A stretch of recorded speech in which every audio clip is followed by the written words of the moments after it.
Ike, Kas. Selamat pagi Pak Eko Pras. Hari ini kami akan mempresentasikan perangkat hardware yaitu keyboard. Anggota kami terdiri dari saya Luis Vigo, absen 19, Mario Kusma Wijaya, absen 21, dan Sandi Aprilianto, absen 28. Pengertian. Aduh. Papan tombol atau yang sering kita sebut keyboard adalah sebuah papan yang terdiri atas tombol-tombol seperti huruf, alfabet, A sampai Z untuk mengetik kalimat. Namun juga terdapat angka 1 sampai 9 dan juga 0, serta simbol-simbol khusus lainnya pada komputer. Dalam komputasi, papan tombol menggunakan susunan tombol atau kunci untuk bertindak sebagai tuas mekanis atau saklar elektronik. Next nih.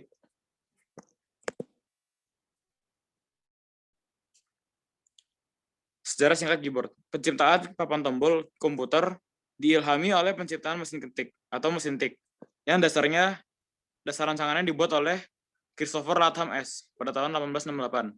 Pada saat itu, mesin tik merupakan sebuah inovasi yang sangat berguna dan bermanfaat bagi masyarakat luas. Mereka tidak perlu lagi menggunakan tulisan tangan untuk membuat laporan, dokumen, ataupun surat, sehingga akan lebih mempersingkat waktu untuk menulis apapun dengan menggunakan mesin tik. Yang kemudian pada tahun 1877 mulai dipasarkan oleh sebuah perusahaan yang bernama Remington. Pada saat pertama kali diciptakan, ternyata mesin tik tersebut tidak menggunakan papan tombol QWERTY. Penggunaannya masih menggunakan urutan alfabetik yang sedikit diacak, disesuaikan dengan karakter mana yang banyak ditulis. Next.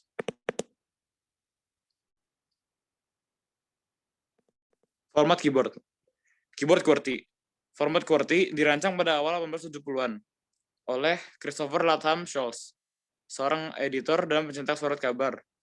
Ia dikenal juga sebagai Scholes keyboard. Banyak dipakai di Amerika Serikat. Kata QWERTY sendiri mengacu pada 5 huruf awal yang terdapat pada sisi kiri atas sebuah keyboard. Yang kedua ada keyboard AZERTY. Format khusus untuk karakter alfabet Latin pada tombol mesin ketik. Keyboard AZERTY adalah keyboard yang paling banyak digunakan di Perancis.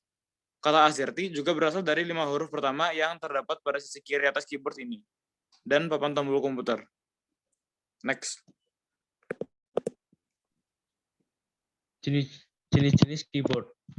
Keyboard Maltron diciptakan dan dipatenkan oleh Christopher Latham pada tahun 1868 dan pada tahun 1887 diproduksi dan dipasarkan oleh perusahaan Remington. Umumnya, keyboard-keyboard lain memiliki permukaan dan bidang yang datar. Namun hal itu berbeda dengan keyboard ini, sebab Maltron dibuat dengan bidang agak cekung ke dalam.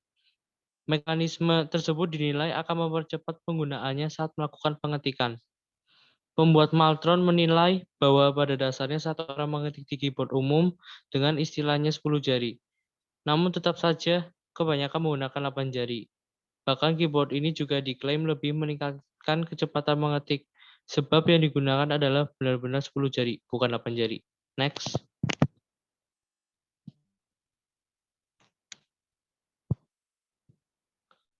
Keyboard QWERTY.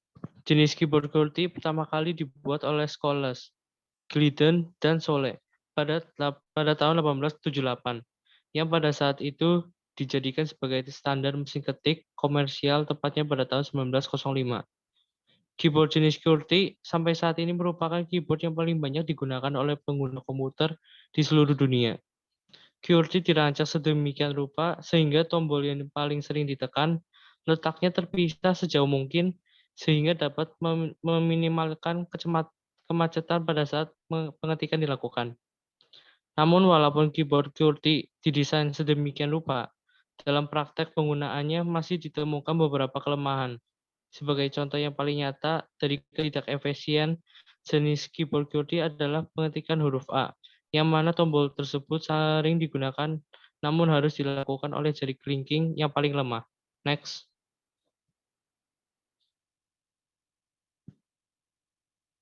Keyboard DeVrog. Jenis keyboard DeVrog yang dibuat pada tahun 1932 yang dirancang sedemikian rupa agar tangan kanan dibebani lebih banyak pekerjaan dibanding dengan tangan kiri. Dari hasil uji coba yang dilakukan DeVrog, mempunyai hasil yang lebih efisien antara 10-15% dibanding dengan keyboard QWERTY. Next.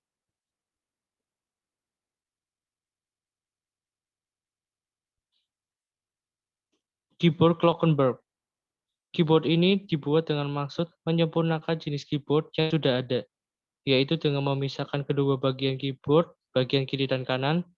Bagian kiri dan kanan keyboard dipisahkan dengan sudut 15 derajat dan dibuat miring ke bawah. Selain itu, keyboard Glockenberg mempunyai tombol-tombol yang dibuat lebih dekat atau tipis dengan meja kerja, sehingga terasa lebih nyaman. Tata letak ini selain mengurangi beban otot pada jari jemari dan pergelangan tangan, juga dirancang untuk mengurangi beban otot pada tangan dan bahu.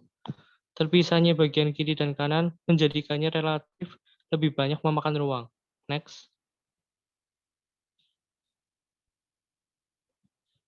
Mechanical keyboard adalah keyboard dengan switch mekanik tidak menggunakan bekas karet atau rubber dome untuk penahan tombol keyboardnya. Keyboard jenis ini menggunakan bekas mekanik dari besi dan aluminium yang terletak di dalam kotak switch-nya, evolusi terbaru dari mesin ketik zaman dulu, yang dimana mengutamakan tingkat durability-nya. Oleh karena itu, suara keyboard mechanical sama dengan suara mesin ketik. Next. Pengertian dan tipe switch mechanical keyboard. Pada dasarnya, switch dibagi menjadi dua tipe, tactile dan linear switch. Linear ada beberapa macam, yaitu red switch dan black switch. Tactile yaitu blue switch, brown switch, grey switch, dan green switch.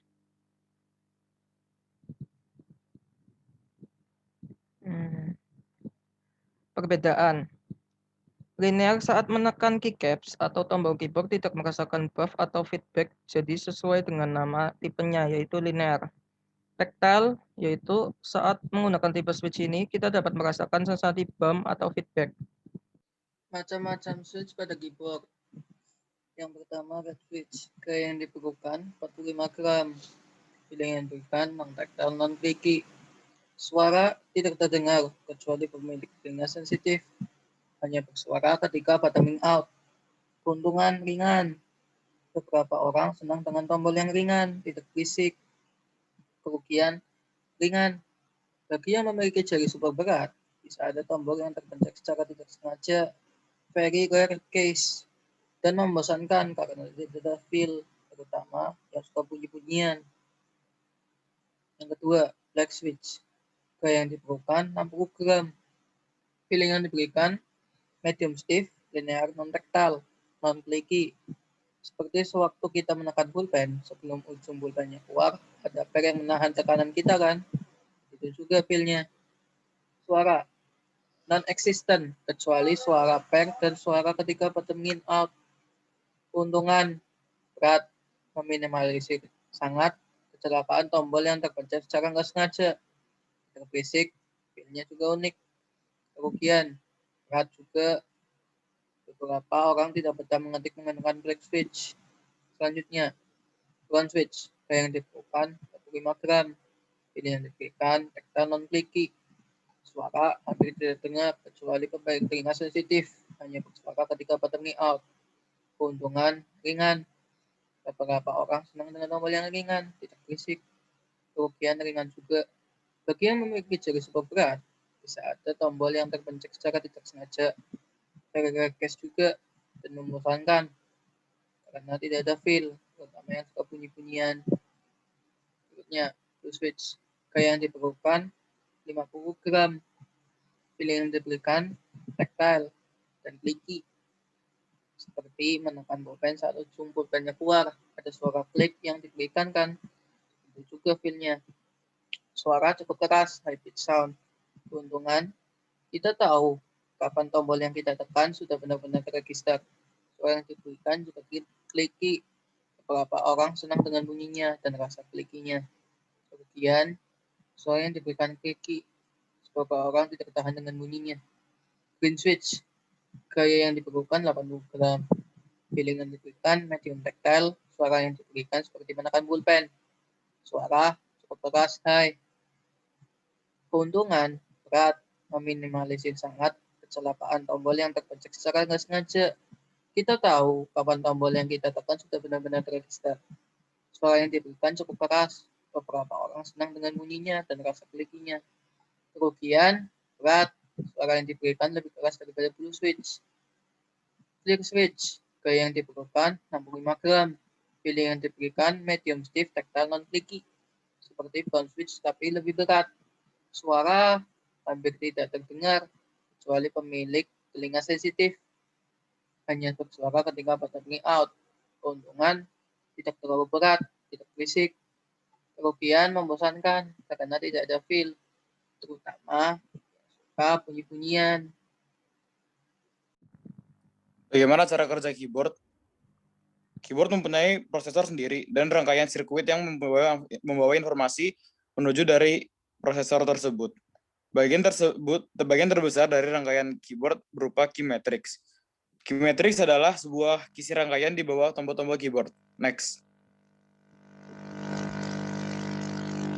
Di dalam keyboard, tiap rangkaian terputus pada titik bawah tiap tombol. Ketika menekan sebuah tombol tersebut menekan sebuah saklar, menjadikan rangkaian tersambung dan mengalirkan arus listrik melaluinya.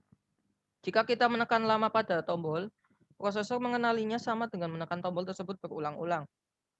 Ketika prosesor menemukan rangkaian tertutup, tersambung karena adanya penekanan tombol, maka prosesor akan membandingkan lokasi yang rangkaian tertutup tersebut dengan peta karakter yang tersimpan dalam ROM atau read-only memory pada keyboard.